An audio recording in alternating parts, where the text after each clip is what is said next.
ये कहानी है एक कबीले की। इन कबीले वालों को यंगोल कहा जाता है और ये बर्फीले पहाड़ों पर रहते हैं और ये मनक का शिकार करते हैं। मनक जंगली हाथियों को कहा जाता है। ये हाथी इन पहाड़ों पर अब देर से आते हैं और कभी कभी तो आते ही नहीं, जिसकी वजह से इन्हें भूख का सामना करना पड़ता है, जिसकी वजह से पूरा कबीला परेशान होता है। इस कबीले में एक औरत रहती है जिसे बड़ी माँ कहा जाता है। बड़ी माँ आत्माओं से बातें कर सकती है और ये अपने बड़ों की आत्माओं से पूछ सकती है इस मसले का हल कैसे निकाला जाए। वो काफी कोशिश करती है लेकिन उसे इस मसले का हल नहीं मिलता और एक रात इन्हें इसका जवाब मिल जाता है। दरअसल इन्हें जंगल में एक लड़की मिलती है। ये लोग उस लड़की को पकड़कर बड़ी माँ के पास ले आते हैं। बड़ी माँ इसे देखकर कहती है कि ये उन 4 पैरों वाले राक्षसों के बारे में आगाह करने आई है जो हमारी दुनिया को उजाड़ देंगे। ये तब होगा जब हम आखिरी शिकार पे जाएंगे, लेकिन तुम फिक्र मत करो, तब एक सिपाही जाहिर होगा और ये उसकी बीवी बनेगी और ये दोनों यंगोल लोगों को एक नई दुनिया में ले जाएंगे। यहाँ पर यंगोल लोगों को कभी भी भूख का सामना नहीं करना पड़ेगा। इस लड़की का नाम इवलिट होता है, यानी नया जीवन। इस कबीले में एक लड़का रहता है जिसका नाम डिले होता है और डिले इवलिट को बहुत पसंद करता है। वो उसके लिए जिंदगी से भी बढ़कर होती है। बड़ी माँ की बातें सुनकर डिले के अब्बू को बहुत फिक्र होती है। उनके पास शाही भाला होता है। दरअसल वो शिकार की शुरुआत सबसे पहले करते थे। वो ये तय करते हैं कि वो एक सफर पर जाएंगे और एक रात वो अपने दोस्त को कहते हैं कि अब मुझे यहाँ से जाना होगा। तुम आखिरी शिकार का इंतजार नहीं कर सकते, तुम मुझसे वादा करो, तुम किसी को कुछ नहीं बताओगे कि मैं यहाँ से क्यों गया हूँ। और वो अपना शाही भाला उसे देकर वहां से रवाना हो जाते हैं। यहाँ पर उनके जाने के बाद उसके बेटे डिले को सब चिढ़ाते हैं। उसे कहते हैं कि तुम्हारा अब्बू यहाँ से भाग गया। दरअसल उन सबको ये लगता है कि उनका अब्बू पेशन गोई सुनकर यहाँ से भाग गया है, लेकिन सच ये नहीं होता। दरअसल सच किसी को कुछ नहीं पता होता कि डिले का अब्बू यहाँ से क्यों गया है। वहीं जिस तरह से एवलेट इस कबीले में अकेली है और डिले भी अब अकेला है, इन दोनों की आपस में दोस्ती हो जाती है और आहिस्ता आहिस्ता दोनों की दोस्ती प्यार में तब्दील हो जाती है और कई साल गुजर जाते हैं। ये दोनों बड़े हो जाते हैं। एक बार फिर इनके इलाके में मनक आते हैं और ये आखिरी शिकार का वक्त होता है। पेशन गोई के मुताबिक ये लोग आखिरी शिकार पर जब जाएंगे तो यहाँ पर 4 पैरों वाले जानवर आएंगे और वो इनको तबाह कर देंगे। मानकों को देखकर इनमें ये तय होता है कि जो भी पहले मानक का शिकार करेगा उसकी शादी इवलिट से की जाएगी और उसे शाही बाला दिया जाएगा जो कि डिले का अब्बू का होता है। उसे इस कबीले का सरदार बना दिया जाएगा। इवलिट डिले को कहती है कि चलो हम यहाँ से भाग चलते हैं, हम शादी कर लेंगे, क्योंकि सबके जहन में ये होता है कि मानक का शिकार करण करेगा।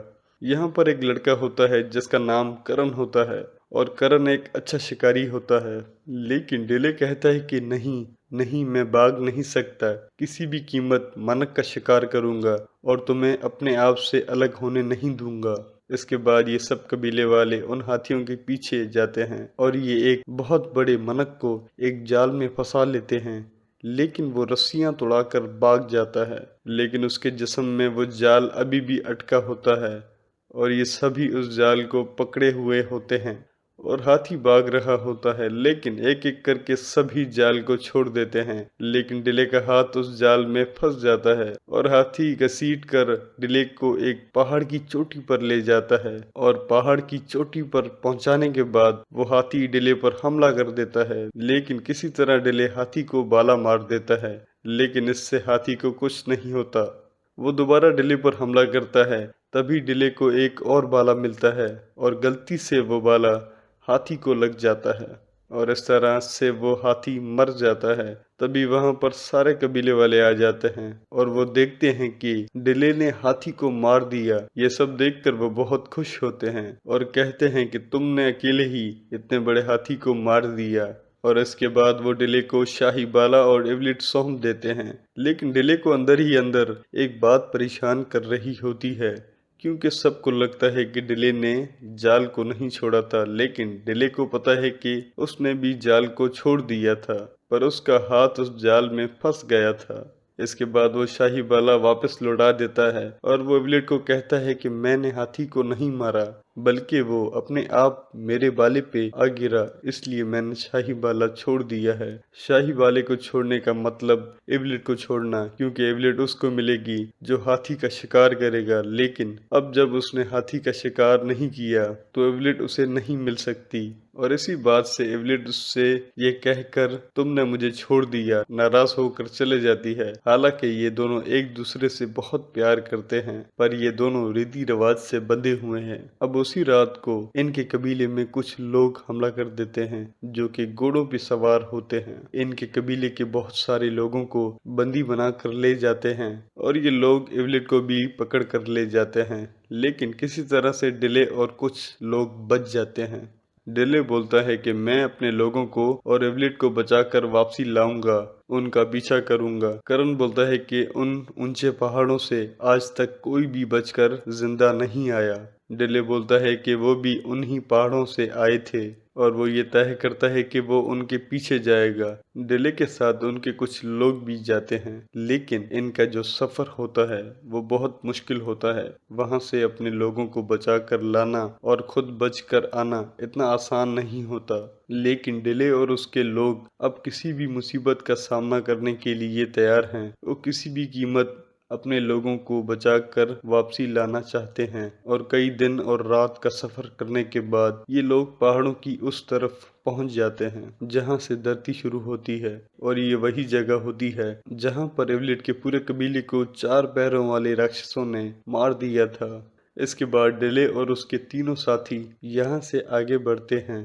ये चारों एक जंगल में पहुंच जाते हैं। जंगल में पहुंचने के बाद इन्हें एवलेट और इनके कबीले के सभी लोग दिख जाते हैं। इन्हें कुछ लोगों ने बंदी बनाकर रखा होता है और वो सबको कहीं ले जा रहे होते हैं। यहाँ पर रात हो जाती है। डिले एवलेट को और कुछ साथियों को छुड़ा लेता है, लेकिन वो लोग इन सब को दोबारा बंदी बना लेते हैं। लेकिन इस बार भी डिले किसी तरह से बच जाता है और डिले का एक साथी जख्मी हो जाता है, और वो लोग डिले के सभी लोगों को आगे के सफर पर ले जाते हैं और डिले अपने जख्मी साथी को खींचते हुए आगे ले जाता है। और आगे जाने के बाद इन्हें भूख लगती है और डिले शिकार करने जाता है, लेकिन खुद वो एक गहरे खड्डे में गिर जाता है जहां पर बहुत सारे जानवर फंसे हुए होते हैं। वहां पर एक बहुत बड़ा शेर भी होता है जो उस खड्डे में फंस गया होता है।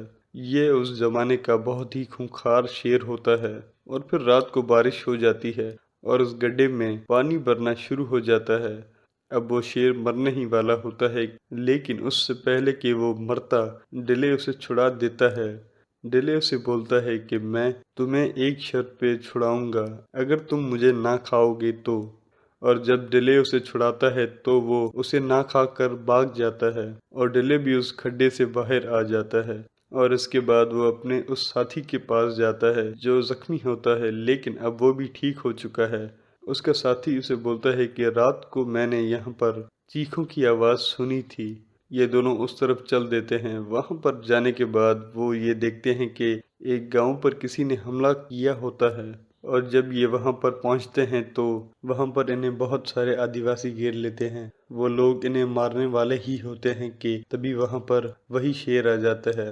उसको देखकर वहाँ पर जितने भी आदिवासी होते हैं वो सब के सब डर जाते हैं, और वह शेर जब डिले की ओर बढ़ता है, डिले उसे कहता है कि तुमने मुझे पहचाना नहीं, मैंने ही तुम्हारी जान बचाई थी। और वो उसे बिना खाए वहाँ से निकल जाता है।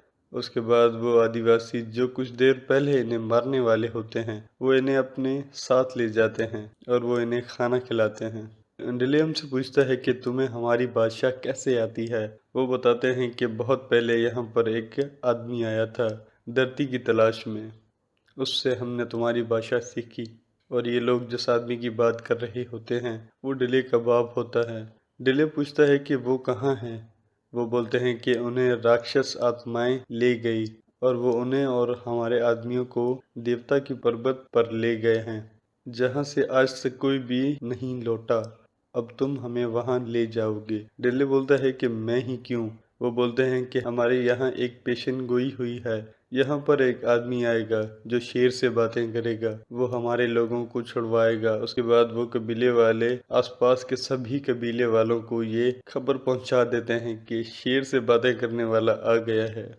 यहाँ पर डिले के साथ जो टिक टिक होता है वो ये भी बताता है कि तुम्हारा अब्बू बागा नहीं था, बल्कि वो बड़ी माँ की पेशिनगोई के बाद वो अपने कबीले के लिए एक नई जगह ढूंढने के लिए निकल पड़े थे ताकि हमारे लोग भूख से ना मरें। और अब डिले को पता है कि उसका बाप बागा नहीं था। डिले टिक टिक से बोलता है कि तुमने मुझे पहले ये बात क्यों नहीं बताई।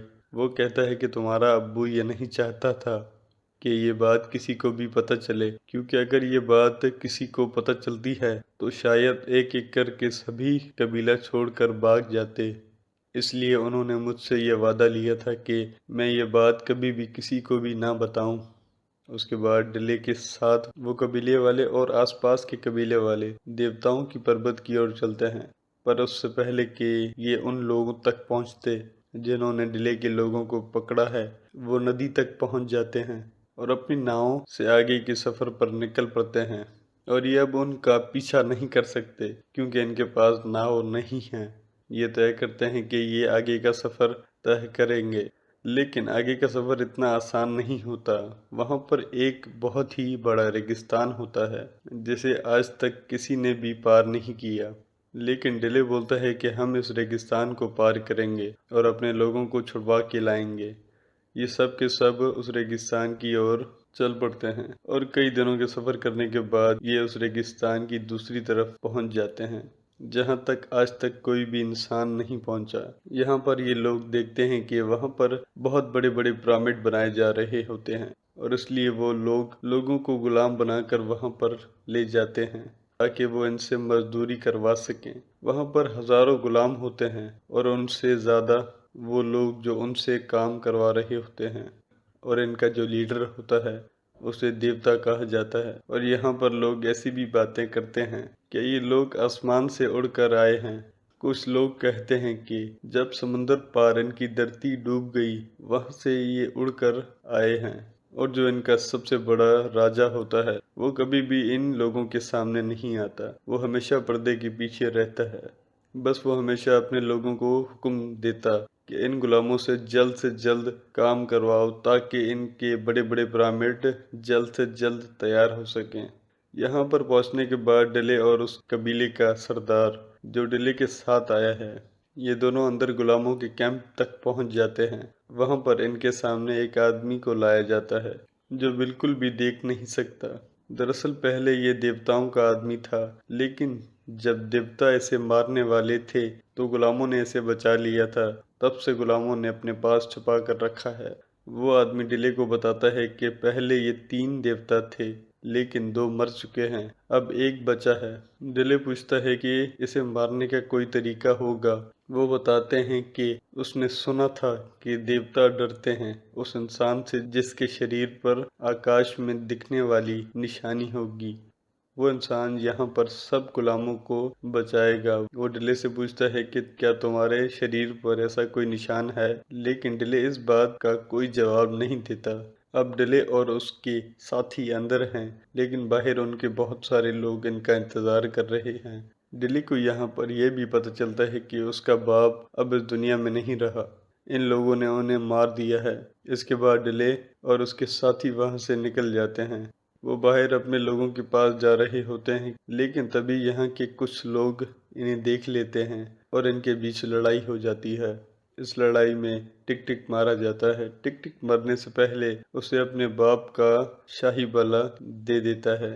अब डिले टिक टिक का अपने बाप का सबका बदला लेना चाहता है। वो यहाँ से सब लोगों को छुड़ाना चाहता है। वहीं दूसरी ओर अंदर लोग जब इवलिट को देखते हैं तो उसके हाथ पे कुछ गाँव के निशान होते हैं। ये गाँव के निशान इस तरीके से होते हैं जिस तरीके से आसमान में ओरेंज बेल्ट होती है। ये एक तारों की डायमेंशन है और ये बहुत ही अजीब होती है। और उन निशानों को देखने के बाद वहाँ के लोग डर जाते हैं और वो उसे अपने देवता के पास ले जाते हैं, क्योंकि पेशनगोई के मुताबिक जिस भी इंसान के हाथ पर वो निशानी होगी वही यहाँ के सभी लोगों को आज़ादी दिलवाएगा। और ये निशानी इवलिट के हाथ में है।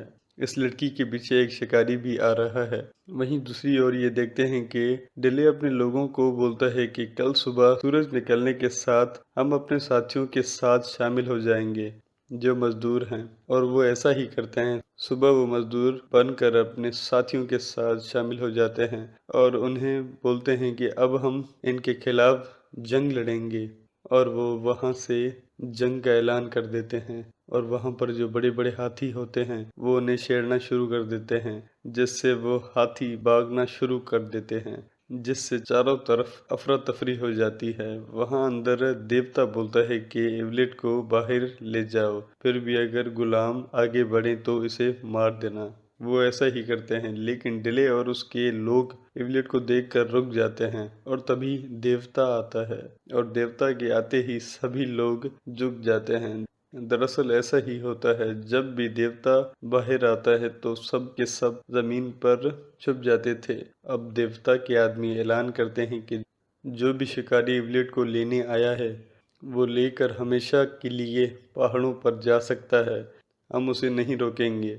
दरअसल वो ऐसा इसलिए करते हैं क्योंकि पेशन गोई के मुताबिक जिस भी इंसान के हाथ पर वो निशानी होगी वो इसकी बादशाही का खात्मा कर देगा, और वो सारी निशानी इवलिट के जिस्म पर होती है, भले ही वो चोटों के घाव के निशान हों।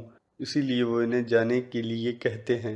डिले कहता है कि ठीक है, मैं चला जाऊंगा, लेकिन मेरे साथियों का क्या होगा? वो हमारे गुलाम हैं, वो देवताओं के हैं, वो यहीं गुलामी करेंगे। इसलिए डिले मना कर देता है, और उसके पास शाही बाला होता है। वो दूर से उस बाले को देवता की तरफ फेंकता है, और वो बाला देवता के शरीर के आर पार हो जाता है। डिले बोलता है कि देखो, वो देवता नहीं, वो भी एक आम इंसान है, और वो मर गया। इसके बाद इन दोनों के बीच एक जंग शुरू हो जाती है, और इस जंग में डिले के लोगों की जीत हो जाती है। लेकिन वो आदमी जो इन सब लोगों को यहाँ पर बंदी बनाकर लाया होता है वो एवलेट को एक तीर मार देता है, जिसकी वजह से उसकी मौत हो जाती है। डिले उस आदमी को जिसने तीर मारा होता है उसे मार देता है, और अब एवलेट मर चुकी है। डिले ने लेकिन बड़ी माँ की पेशन गोई ये तो नहीं थी। बड़ी माँ दूर पहाड़ों में इन सब को शक्ति दे रही होती है। दरअसल वो सब कुछ देख रही होती है, क्योंकि वो आत्माओं से बातें कर सकती है, और वो अपनी जान देकर एवलिट की जान वापस ले लेती है। इस तरह से एवलिट की जान बच जाती है, और अंत में अपनी जगह जाने से पहले जिन आदिवासियों की इन लोगों ने मदद की होती है वो इन्हें कुछ बीज देते हैं, और ड्रेक को बोलते हैं कि तुम्हारा अब्बू चाहता था तुम इन्हें अपनी जगह ले जाओ। वो ऐसा ही करता है, और सब वो अपनी जगह वापस आ जाते हैं। तब ये खेती करना शुरू कर देते हैं। ये इन बीजों को उगाते हैं, जिससे पौधे आना शुरू हो जाते हैं, और अब इन्हें कभी भी भूख का सामना नहीं करना पड़ेगा। इस तरह से बड़ी माँ ने जो पेशन गोई की थी वो आज पूरी हुई, और इस तरीके से ये कहानी यहाँ पर ख़त्म हो गई।